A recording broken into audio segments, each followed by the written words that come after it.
కథావాణికి స్వాగతం. కథావాణి శ్రోతలందరికీ చెప్పాలని ఉందికి స్వాగతం. నేను రచించి నా స్వరంతో వినిపిస్తున్న ఈనాటి అద్భుతమైన టాపిక్ సనాతన ధర్మం అంటే ఏమిటి.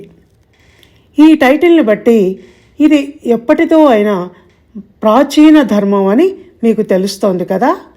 మరి దాని గురించి ఇప్పుడెందుకు మాట్లాడుకోవటం అని మీకు అనిపించవచ్చు. ఎందుకంటే కొంతకాలంగా ఈ ధర్మం అంటే ఏమిటో తెలియని వాళ్ళ చేతిలో పడి తప్పుడు వ్యాఖ్యానాలకు, అజ్ఞానుల నోళ్లలో పడి విపరీతార్థాలతో అపహాస్యానికి గురై అవమానింపబడుతోంది గనక దీని మీద చర్చించాల్సిన అవసరం ఉందని ఎన్నో హిందూ ధార్మిక సంస్థలు, ధర్మరక్షణ సమితులు గొంతు విప్పి మాట్లాడుతూ ఎందరివో అపోహలు తొలగించే ప్రయత్నం చేస్తున్నాయి. అది మాధ్యమాలలో చూసిన నాకు ఏంటి ఈ సనాతన ధర్మం అంటే అని తెలుసుకోవాలన్న ఆసక్తి కలిగి కొంత తెలుసుకునే ప్రయత్నం చేశాను. తర్వాత నేను తెలుసుకున్నది మీకు చెప్పాలని అనిపించి ఈ వ్యాసాన్ని ప్రిపేర్ చేయటం మొదలుపెట్టాను. ఇది చాలా పెద్ద సబ్జెక్ట్ అండి. నేను తెలుసుకున్నది కొంతే, ఇప్పుడు ఈ వ్యాసంలో మీకు చెప్తున్నది కొంతే. ఈ మధ్య ఒక కరెంట్ టాపిక్లా అయిపోయిన దీని మీద ముందు ముందు మన కథావాణిలో వివిధ కోణాలలో మరికొన్ని విషయాలను కూడా ఇలా వ్యాసాల ద్వారా లేక కథల ద్వారా మీరు తెలుసుకోబోతున్నారు. మీరు తెలుసుకున్న దాన్ని విని ఊరుకోకుండా మరో నలుగురికి చెప్పి మీ మిత్రులతో చర్చలు జరిపి ఆ విధంగా ఈ సబ్జెక్టుకు ప్రచారం కలిగించి హిందూ ధర్మాన్ని రక్షించవలసిందిగా కోరుతున్నాను. ఇప్పటి వరకు నేను 2-3 సార్లు వాడిన హిందూ అనే పదాన్ని హిందూ మతంగా అనుకొని అపార్థం చేసుకోవద్దని మనవి. బయట జరుగుతోంది కూడా అదే. మనం మాత్రం అలా ఉండొద్దు. సనాతన ధర్మం అంటే ఏమిటి అన్న విషయంలో ముందు మనం ఒక స్పష్టతతో ఉండి ఎదుటి వాళ్ళ మనసులోని అయోమయ పరిస్థితిని, అపార్థాలను, అపోహలను, వ్యతిరేక భావజాలాన్ని తొలగించే ప్రయత్నం చేద్దాం. హిందూ అంటే హిందూ మతం అని కాదు. భారతదేశానికి హిందూ అన్న పేరు ఉంది కనుక యావత్ భారతానికి చెందిన ధర్మం అని అర్థం. ధర్మం అన్న పదాన్ని కూడా తెలుగు వాళ్లకు సంబంధించిన హిందూ మత ధర్మం అని అర్థం చేసుకుంటున్నారు చాలామంది. దానివల్ల మీ మతం ఇలా, మా మతం అలా అంటూ మతాల మధ్య పగలు, ద్వేషాలు చెలరేగే అవకాశం ఉంటుంది. హిందూ మతం ఓ ఛాందస మతం అన్న అపఖ్యాతికి గురయ్యే అవకాశం ఉంటుంది. కనుక అపోహలను తొలగించటం కోసం మనం ఏమిటో మనం చెప్పుకోవలసిన అవసరం ఉంది. ఇక్కడ నేను వాడిన హిందూ పదం మతాన్ని ఉద్దేశించి వాడిందే. ధర్మం గురించి కదా మనం మాట్లాడుకుంటున్నాం. ధర్మం అంటే నిర్వచనం ఒక వ్యక్తి ఇతరులను ఎవరినీ బాధ పెట్టకుండా తను చేయాల్సిన విధులను, బాధ్యతలను సక్రమంగా నిర్వర్తించటం. ధర్మం చాలా రకాలు. వ్యక్తి ధర్మం, సామాజిక ధర్మం, మానవ ధర్మం, లోక ధర్మం, ఇలా అనేకం ఉంటాయి.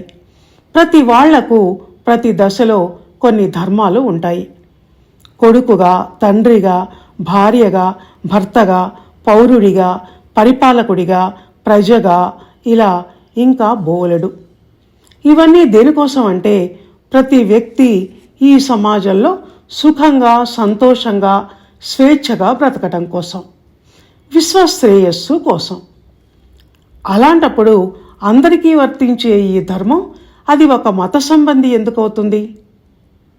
ధర్మం అంటేనే అర్థం, భావం ఓం శాంతి శాంతి శాంతి, సర్వే జనా సుఖినో భవంతు అని కదా. శాంతి, ధర్మ నిర్వహణ, ధర్మ పరిరక్షణ ఇవన్నీ ప్రపంచం మొత్తంలో జరగాల్సిన పనులు. అలాంటప్పుడు హిందూ ధర్మం అంటే భారతీయ ధర్మం అని అర్థం, కానీ హిందూ మత ధర్మం అని అర్థం ఎలా వస్తుంది? భారతీయ అంటే అన్ని మతాల వారు వస్తారు. సత్యం, ధర్మం ఈ రెండు ఒక బండికి ఇరుసు, చక్రం లాంటివి. సత్యం ఇరుసు, అది ఎప్పుడూ మారదు. నిర్దిష్టంగా ఎప్పటికీ అదే ఉంటుంది. కానీ ధర్మం మారుతూ ఉంటుంది, కాలాన్ని బట్టి, మనిషి క్షేమం, శాంతి, సుఖాలను బట్టి.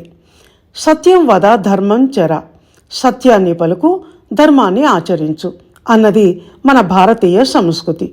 హిందూ, ధర్మం అన్న ఈ 2 పదాల విషయంలో ఇప్పుడు మనకు ఒక స్పష్టత వచ్చింది కదా. ఇప్పుడు సనాతన ధర్మం అంటే ఏంటి అన్న విషయం గురించి తెలుసుకునే ప్రయత్నం చేద్దాం. ఏషద్ధర్మ సనాతన. సనాతన ధర్మం అంటే అనాదిగా కలది, ఇప్పుడు ఉన్నది, ముందు ముందు ఉండేది అని అర్థం. ఎప్పుడు ప్రారంభం అయిందో తెలీదు, ముగింపంటూ లేదు. ఈ సృష్టి ప్రారంభం అయినప్పుడు వచ్చింది, సృష్టి అంతం వరకు కూడా ఉంటుంది. ఇక ఆ రెండింటి మొదలు తుది కూడా మనకు తెలియవు. మనిషి ఎలా ఉండాలి అన్న జ్ఞానమే సనాతన ధర్మం. ఆ జ్ఞానం వేదాల్లో ఉంది గనక వేదం దీనికి ప్రమాణం. సహనాన్ని, సర్వమత సత్యత్వాన్ని లోకానికి భావింపచేసేది సనాతన ధర్మం. ఆదిశంకరాచార్యుల కాలంలో కొన్ని వేల మతాలు ఉండేవి. అయినా ప్రజలను సనాతన ధర్మంలో నడిపించేందుకు ఆయన ఎంతో కృషి చేశారు. మన భారతదేశపు ప్రాచీన సమాజంలో ఎందరో మునులు, ఋషులు, యోగులు నివసించారు. వాళ్ళు ఏకాగ్రతతో ఎన్నో ఏళ్ళు కఠోర తపస్సు చేసి జ్ఞానాన్ని పొందేవారు. ఆ జ్ఞానమే పరమాత్ముని వాణి. దాని ఆధారంగా కొన్ని శాశ్వత సిద్ధాంతాలను ప్రతిపాదించారు. ఆ సిద్ధాంతాల మీద ఆధారపడి ఉన్నదే సనాతన ధర్మం పేరిట అనాది నుంచి పాటింపబడుతూ వస్తున్నది. దానినే ఆర్ష సంప్రదాయం అంటారు. ఆర్ష అంటే ఋషి అని అర్థం. అలా వచ్చిన సనాతన ధర్మం ఒక్క భారతదేశంలోనే కాదు, విశ్వమంతటా పాటింపబడింది. అందుకే అనేది సనాతన ధర్మం యూనివర్సల్ అని.